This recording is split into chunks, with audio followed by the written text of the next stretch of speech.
Hello everybody, welcome back to another video. Quick disclaimer, today I have a mega cold from hell. I don't believe it to be COVID, but I am doing a PCR test, so currently isolating, woohoo. Anyway, I thought that I would do a little debunking kind of video today because I think I've had 3 different people send me variations on one article that's kind of been floating around the UK in the last week or so. So it's always a variation on this title. So it's rare plants accidentally sold at Lidl and B&Q are so valuable a leaf could be worth thousands. Now, let's bring this down a notch.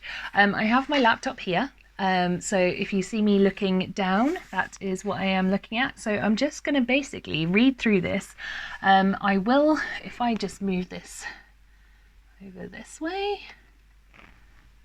then I am going to put a screen scroll here so that you can see what part of the article I am looking at. So as we read, so excuse me looking down, you will be looking here. So, rare plants accidentally sold at Lidl and B&Q are so valuable a leaf could be worth thousands.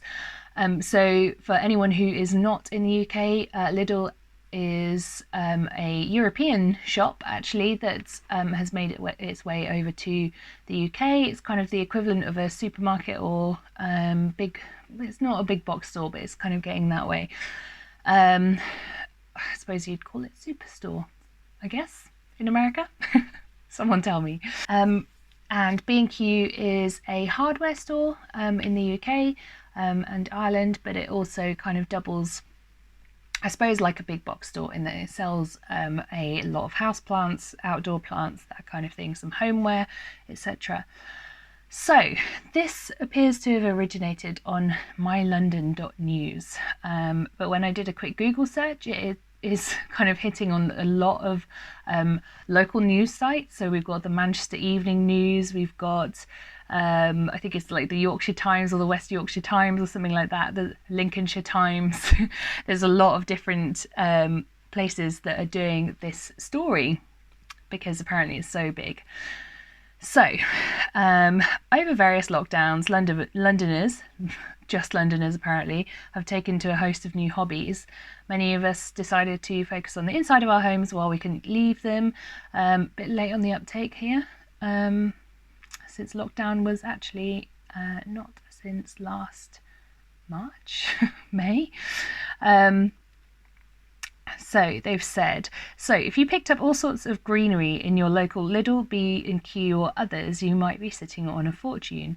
What supermarkets don't know is that small naturally occurring variations in common plants can make them extremely valuable. And what's more, these variations are sometimes mistaken for disease and the shops sell the plant at a reduced price. If you've grown attached to your plant, there's no need to worry. Selling just a small part of your plant like a leaf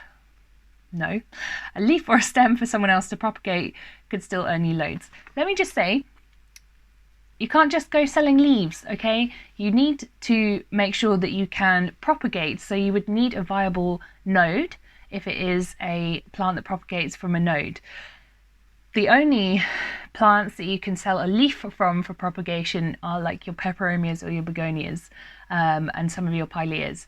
There are others, obviously, but the ones that they are listing here, you cannot go selling a leaf because that will not propagate. You'll see what I mean. So the first one we've got here is the variegated Monstera deliciosa. I will say, out of their list, this one is the most likely to turn up as a sport variegated Monstera in your big box stores or your supermarkets. So they've said a white speckled Monstera could earn you thousands. That might be a reach. So they've said, while a regular green plant isn't worth much, they're talking about the Swiss cheese plant, a variegated Monstera is very rare, not that rare. Some of these plants develop white markings on their stems and leaves, occasionally putting out a whole white leaf. very occasionally. Very. Have we seen this? Have any of you seen a whole white leaf on your Monstera Portigiana? Never mind. Right, so because the signs can be subtle in young plants, shops often mix them up with the plain variety and sell them for a tenner. Even a single branch of the plant could end up costing thousands, with Etsy's most expensive listed at £4,562.18. I would be very interested to see if anyone buys that at £4,562.18. I would say that the going rate for a Monstera borsigiana, the white variegated Monstera, is probably about £300 to £500 absolute max, and that's kind of the high end. I don't see it happening. And they've said as little as a 5-inch stick sells on Facebook Marketplace for £1,399. Again, I don't see this happening. I mean, feel free to tell me if you have or would spend that money on a variegated Monstera, but I don't think that's going to happen. So spot the rare beauty by looking for white lines on the stems or a constellation-like pattern on the leaves. No. Those are two different types of variegated Monstera.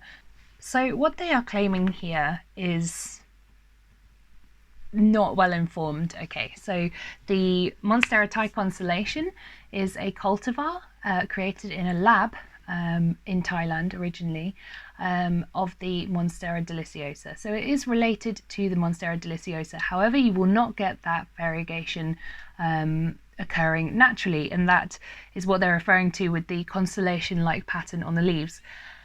That is not going to turn up in your supermarket, I promise you, unless there is some serious mislabeling going on at their supplier end, which is highly unlikely.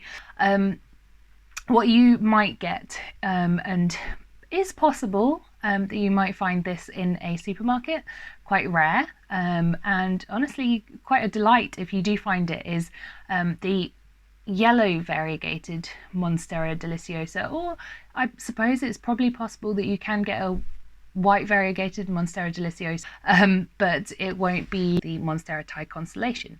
It is possible for your Monstera deliciosa to have a random mutation and turn up with some variegation. This has happened with various different plants. You do find it, however, it's pretty rare, and I don't think that you are necessarily, it's not necessarily worth your time to go out to the supermarket and check every single Monstera in existence in the hope of finding a variegated one, particularly as these places are getting more wise to it. Particularly the growers. It does happen. I mean, I got my Alocasia zebrina, which is a sport variegated one, for £25 in a nursery. I mean, it is looking very much worse for wear because it had an attack of spider mites, but as you can hopefully see, it has some variegation. This is not its best variegated leaf. Our best variegated leaf died off, but hopefully it will come back. And before any of you say it, no, it is not a disease. Anyway, so the other issue with this is it's not necessarily a stable variegation, so you might end up having to chop back your plant multiple times. You probably couldn't guarantee to someone that your plant will be variegated if you sell them a cutting. Anyway, let's move on. Variegated Monstera adansonii. That is... Sorry, the cat just jumped out of her radiator bed and scared the life out of me. The variegated Monstera adansonii, I promise you this is not going to turn up in your supermarket. Any person who has ever tried to make one of these survive will tell you it's not going to live through, probably won't live through the shipping in bulk to a supermarket, let alone live through sitting in a cold shop with less than optimal care. They are notoriously very, very difficult to look after. I've not had one myself, but I do know this to be a fact of the variegated Monstera adansonii. So that's just not going to happen.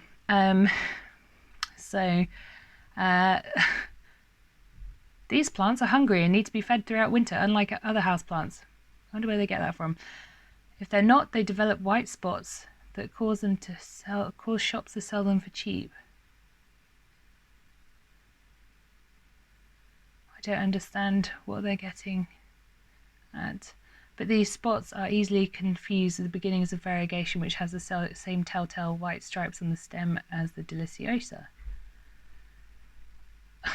I mean, I feel like you can just ignore this whole paragraph because it's just like, where is that from? You can sometimes get white spots on your plant, but I think anyone who's even vaguely familiar with plant cultivation will be able to see when you have nutritional deficiencies, aka an unhealthy looking plant versus a variegated plant. On eBay, the most expensive adansonii for sale listed at £3,699. I mean, yeah, they are more expensive and harder to get hold of, but I did a quick search before I did this video and it's probably like £400 to £600. I don't think that this is accurate. And if you don't want to part with your plant, a single leaf can sell for as much as £1,533.39 on Etsy. A single leaf? No. If you're ever tempted to buy a single leaf without a stem or node, don't do it. I promise you, it is not worth it. It will not grow. Philodendron White Princess or White Knight. Two different plants. With over 400 species of philodendron in the world, shops might struggle to differentiate between them. Fair, okay. And just like Monsteras, there is a philodendron with white leaves worth hundreds. 120 max. But I've seen it as little as like £60 for a full plant. The Philodendron White Princess and White Knight look very similar, with glossy green leaves and white lines that might be mistaken for disease or damage by clueless shops. I mean, maybe. Maybe. On Etsy, these BTs sell for as much as £4,216 for a White Knight, and White Princess is on sale on various sites for roughly £400. Yes, with the White Princess. White Knight, no. Who is paying this money? I want to know. I want to understand who is paying that much money. The White Princess and White Knight, I believe, are both cultivars of the Philodendron erubescens. Highly unlikely that you will get this.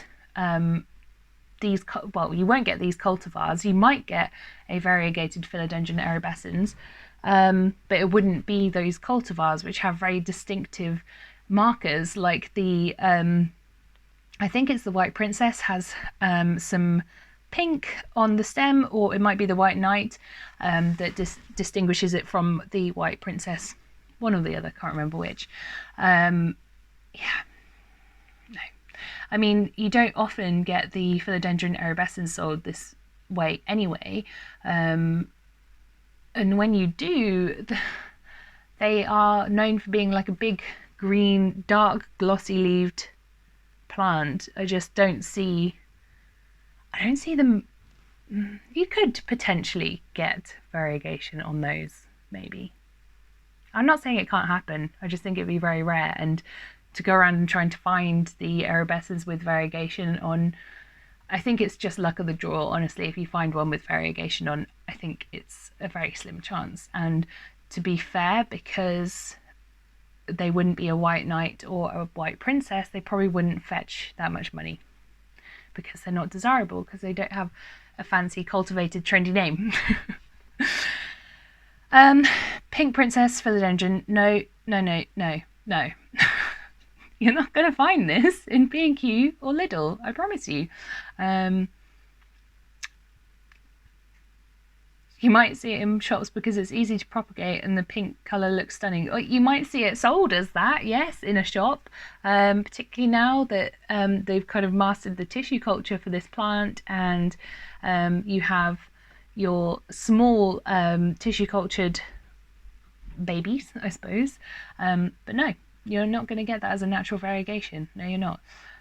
So yeah, you won't see that in B&Q and Lidl unless they decide to sell the Pink Princess. At the end of this, it says about the Pink Princess that it can take a while for it to show, meaning the variegation, as more than a shadow on a baby plant, hence the potentially low price. I mean, the only way that I see this happening is for a shop that has bought in stock of a Pink Princess and it's not got any variegation. And then you buy it as perhaps a discounted Pink Princess because it doesn't have any variegation, and then you get variegation and then it's worth slightly more than what you paid. That's the only way I see this happening. A mature plant goes for as much as £2,228 on Etsy, and a single leaf cutting could easily earn you £200. I mean, you can get these in shops now for what, £180, £150? Why would you spend that much money?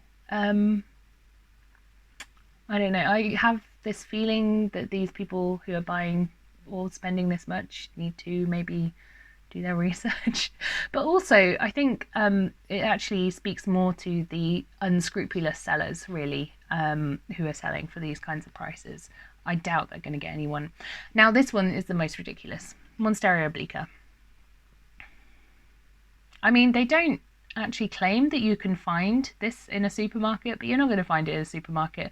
The obliqua is not in cultivation, or it's not common in cultivation.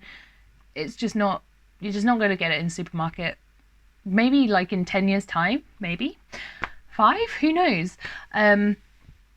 But at that point it wouldn't be rare anymore because it's cultivated easily, and yeah. So perhaps one of the rarest houseplants out there, the Monstera obliqua's fragile leaves can be mistaken for pest damage. In fact, you'd be forgiven for thinking this was an adansonii that's been a caterpillar's dinner. Thanks. But a genuine obliqua is amongst the most sought after plant by enthusiasts and could earn you some serious money. Okay, well, it's just not, no. What will happen is you will go to a place like B&Q, Lidl, other supermarkets, and even some plant shops who mislabel their adansonii as obliquas, and will sell them for £11. So I suppose I can perhaps forgive them for this confusion, but then they did say that you'd be forgiven for thinking this is an adansonii. So yeah, I mean, no, it's not going to happen. I mean, I suppose we can't hold journalists to a high standard of reporting when it comes to potentially niche information about a houseplant market. And yes, there are some sellers who are putting plants up for a lot of money on eBay, Etsy, Facebook Marketplace, that kind of thing. So I can understand perhaps why they have come to this conclusion, that you can get this kind of money from those commonly frequented stores. But I just feel like this is a bit of shoddy reporting. Like, I understand being a journalist is not easy. However, I think you could easily sense check this information with pretty much any relatively seasoned plant lover very easily, and get a much better story out of it. You could get a really decent story out of sport variegation hunting in your supermarket, and things that you'd be more likely to see, like a variegated fern or a variegated palm. But no, we've gone with the crazy money-making, supposedly rare plants. Yeah, I just feel like this is a poor quality report, and I wanted to make it because I feel like it's giving misinformation to your average houseplant collector, and also there will be people who need that kind of money and may be wasting time trying to find these plants that are not going to exist. Anyway, I just figured, since I've been shared this multiple times, that I would debunk the myths that are claimed in here. Please don't spend your time trying to find a Philodendron Pink Princess or a variegated adansonii or a Philodendron White Princess, White Knight, Monstera Thai Constellation, Monstera obliqua in B&Q, Lidl, or anywhere else for that matter, unless you are looking for those specifically branded plants. That's all I'm going to say on this. I hope you enjoyed this video. It's a little bit different for me, doing a kind of a react to, I suppose, but I quite enjoyed it actually. I feel like I've got a little bit of something off my chest. I hope you will forgive me looking a bit just coldy. I can see my eyes are looking like red and sore. So yeah, I hope you enjoyed this, and I will post another update soon. Thank you so much for watching. As always, don't forget to subscribe and like this video. Please share it to anyone who has sent you this article in a misinformed way. I would really enjoy that being shared. Thank you so much, guys, as always. Bye.